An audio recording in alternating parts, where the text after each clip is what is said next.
Sahabat itu sebenarnya satu jiwa yang ada dalam dua tubuh. Ini sahabat itu hakikatnya kita ini satu jiwa, tapi tinggal dalam dua tubuh. Katanya lagi, sahabat itu adalah second self, diri kita yang kedua. Dialah yang tahu persis tentang apa dan bagaimananya kita. Sehingga kadang-kadang orang itu kalau ingin tahu seperti apa sih anak ini, cirinya, gayanya, wataknya, lihat sahabatnya. Nah, dia tidak akan jauh-jauh dari situ. Makanya hati-hati nyari sahabat, karena dia akan dianggap second self kita, diri kita yang kedua. Baik, ini sebenarnya untuk menegaskan pentingnya persahabatan. Saya lanjutkan. Menarik kalau menurut Aristoteles, sahabat, relasi persahabatan itu adalah arena kita untuk kebaikan. Ini hubungannya dengan tadi ya, etika. Orang itu tidak mungkin melakukan kebaikan tanpa ada temannya, tanpa ada sahabatnya.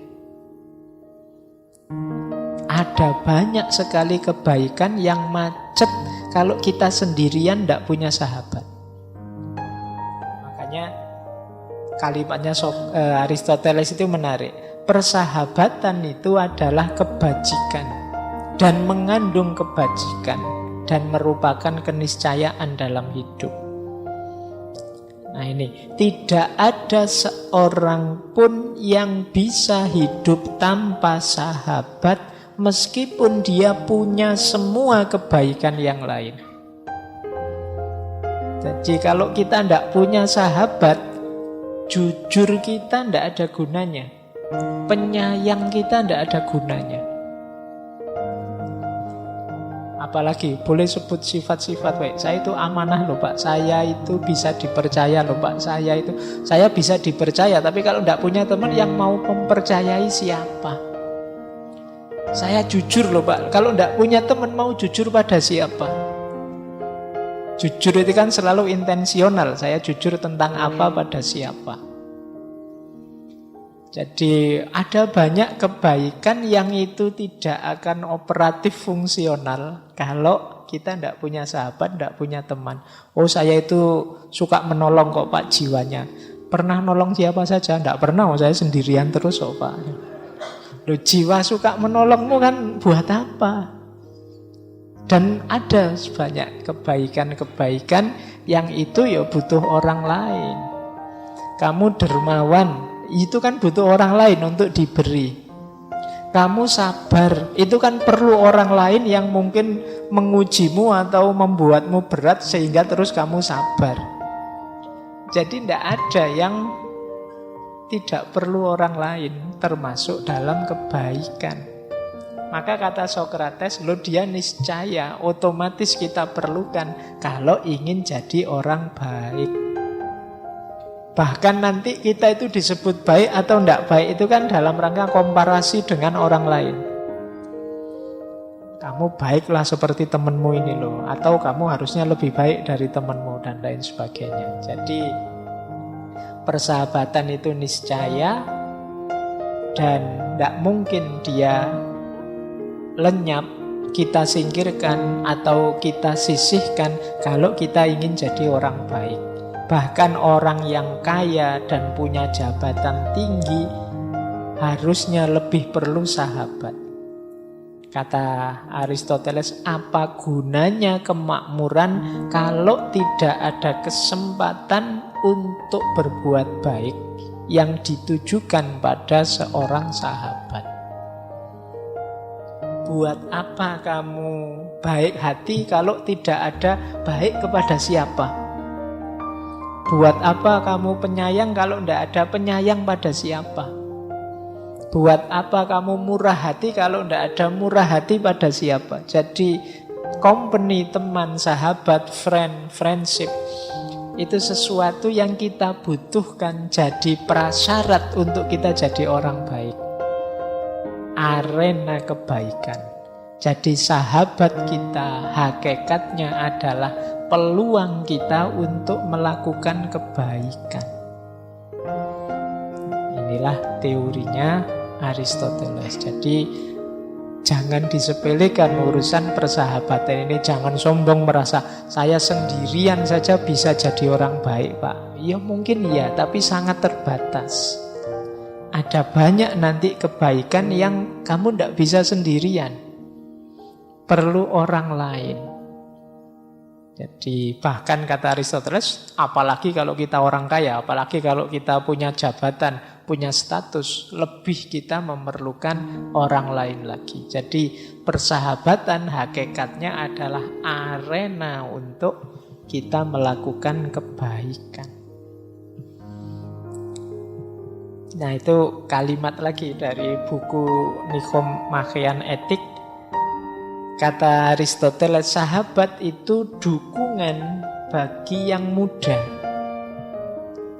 Dalam rangka apa? Menjaga dari kesalahan. Untuk yang tua, sahabat itu dukungan kekuatan untuk mencegah dari kegagalan.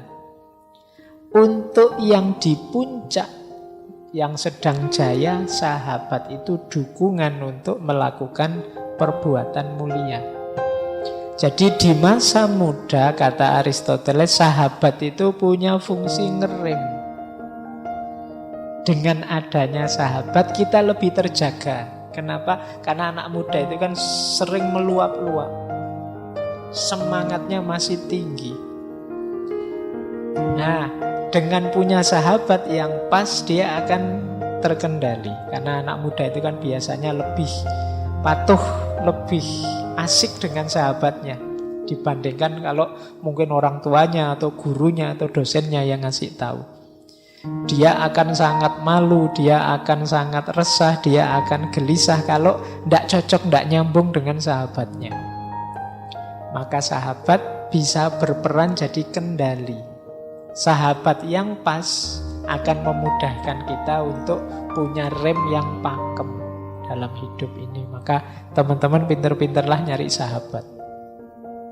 Kalau orang tua, sahabat ya orang tua itu ya tenaganya mulai habis, kapasitasnya mulai berkurang. Punya sahabat ini dukungan, kekuatan.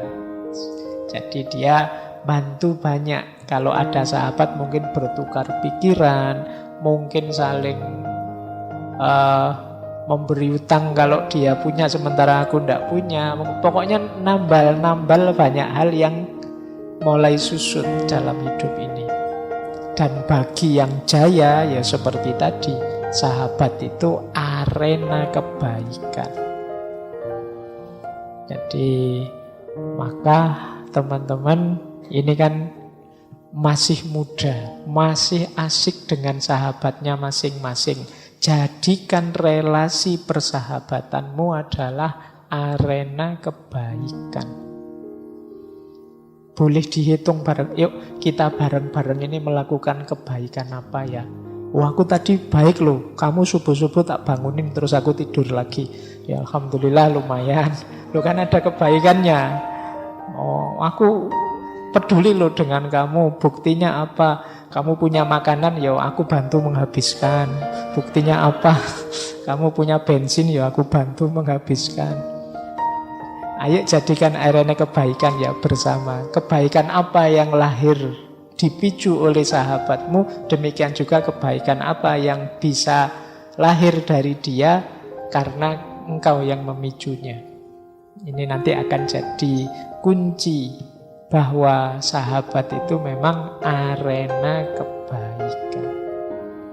Bayangkan kalau kita Indonesia yang luar biasa, masyarakatnya beragam, ini saling bersahabat semua, itu mungkin seperti kalimatnya hadis itu, yasuddu ba'duhum ba'du, saling menguatkan.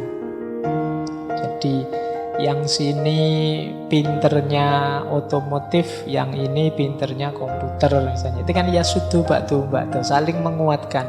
Yang ini pendiam, yang ini banyak omong. Nah, ya sudu mbak tuh. Jadi nggak sepi-sepi amat juga nggak terlalu rame. Ini ya, jadi beda-beda, saling menguatkan, saling mendukung. Ini asik dalam persahabatan itu. Jadi arena kebaikan. Baik, saya lanjutkan. Nah, kriteria sahabat sejati 3 itu. Ini rasanya ideal sekali kalau punya sahabat seperti ini. Jangan nyari sahabat yang seperti itu ya. Jadilah kalian saja orang yang punya kualitas ini sehingga asik jadi sahabat. Biasanya kalau saya sebut ciri sahabat ideal kan terus teman-teman nyari sopo yo sahabatku yang ideal itu kan mesti ngono. Kalian mesti nyari keluar. Enggak, ini maksudnya lo kalian bentuklah dirimu jadi sahabat yang ideal. Jangan nyari keluar yo capek nanti kamu. Kalau masing-masing membentuk dirinya jadi sahabat yang ideal, jadilah persahabatan itu persahabatan yang ideal. Cirinya persahabatan ideal itu apa? Engkau ingin dia baik, segala urusannya berjalan baik, sebaliknya dia pun begitu. Nah, ini ciri pertama. Selalu ada sebaliknya, timbal baliknya. Wong ini persahabatan. Engkau ingin misalnya sama-sama mahasiswa sakos, kebetulan sekamar bersahabat, aku ingin engkau lulus cepat. Nanti aku juga ingin engkau lulus cepat. Nah itu sama-sama mendukung. Ingin kebaikan, aku ingin ujianmu lancar. Ya aku juga ingin ujianmu juga lancar. Kira-kira kalau kamu belajar mudahnya gimana biar di kamar ini aku tidak ganggu kamu. Oh aku juga begitu, gimana caranya agar aku tidak ganggu misalnya. Aku tidak bisa ya belajar kalau banyak orang di kamar, ada orang di kamar, ya sudah saya tak keluar saja. Yang satunya juga begitu, saya juga begitu kalau belajar nggak bisa rame, ya sudah akhirnya keluar kabeh ndak sida sinau. Disepakati bersama ya. Yang satu, aku ndak bisa tidur kalau lampunya nyala, yang aku justru ndak bisa tidur kalau lampunya mati. Ya sudah kita gantian saja ya tidurnya, atau akhirnya dua-duanya ndak bisa tidur.